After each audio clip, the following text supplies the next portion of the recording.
এই মুহূর্তে আমরা অবস্থান করছি ঈশ্বরদী উপজেলাতে। এখানে কিন্তু ঘটে যায় হৃদয় বিতরক একটি ঘটনা। তারপর থেকে কিন্তু সারা বাংলাদেশে একটি আলোড়ন সৃষ্টি হয়। তার মাধ্যমে এখন কিন্তু সেই কুকুরকে নতুন করে দুটা বাচ্চা দেওয়া হয়।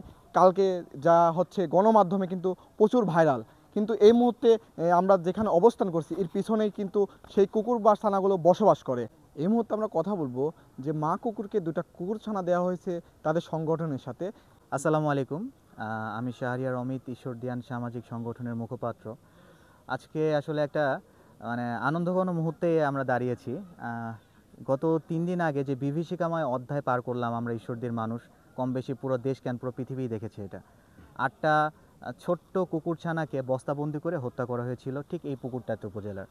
তো পরবর্তীতে যে আসামি সে সাজা পেয়েছে আলহামদুলিল্লাহ, আইনের প্রতি শ্রদ্ধা জানাচ্ছি আমরা। আর পরবর্তীতে যে কুকুরটা ছিল টম, ওর যে দুধে স্তনে যে দুধ জমা হয়েছিল যার দরুন ওর আপনার অনেক কষ্ট পাচ্ছিল, শক্ত হয়ে গিয়েছিল ওখানটায়। তো এই ব্যাপারটা আমাকে আমাদের শ্রদ্ধেয় মনিরুজ্জামান স্যার, আমাদের ঈশ্বরদী উপজেলা নির্বাহী অফিসার আমাকে অবগত করেন। তো আমি এসে দেখে ব্যাপারটা আমার মনে হয় যে ওকে যদি আমরা 2টা বাচ্চা এনে দিতে পারি তাহলে হয়তো অনেকটাই শিথিল হবে কষ্টটা।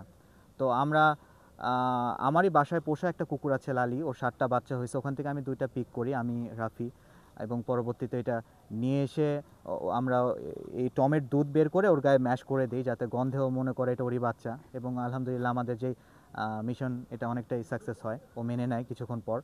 এবং এখন তো দেখতেই পাচ্ছেন ও একটা সুখী পরিবার। তো আসলে আমরা চাই একটা এমন সমাজ গড়তে যেখানে মানুষ এবং পশু নিরাপদে বসবাস করতে পারবে, একটা মানবিক সমাজ গড়তে চাই আমরা। এরা হচ্ছে নিরীহ প্রাণী। আমাদের ঈশ্বরদী উপজেলাতে ইতিমধ্যে যে ঘটনাটি ঘটেছে এটি কিন্তু খুবই মর্মান্তিক একটি ঘটনা, এবং যিনি ঘটিয়েছেন আমরা কিন্তু ইতিমধ্যেই তাকে আইনের আওতায় নিয়েছি। কিন্তু আমি বলবো যে এরা তো প্রাণী। একজন মানুষ কতটা নিকৃষ্ট হলে একটা বোবা জাতের সঙ্গে এমন ঘটনা ঘটতে পারে বা করতে পারে। আমি আমি আমার ব্যক্তিগতভাবে বলবো যে একটা প্রাণীকে ভালোবাসুন। আপনি যখন প্রাণীকে ভালোবাসবেন সে কিন্তু আপনাকে নিজের মতো করে আপন করে নিবে। এই ছিল আমার কাছে পাবনা থেকে সর্বশেষ। মোহাম্মদ ইমরান নাজির, আইন বাত্রা, পাবনা।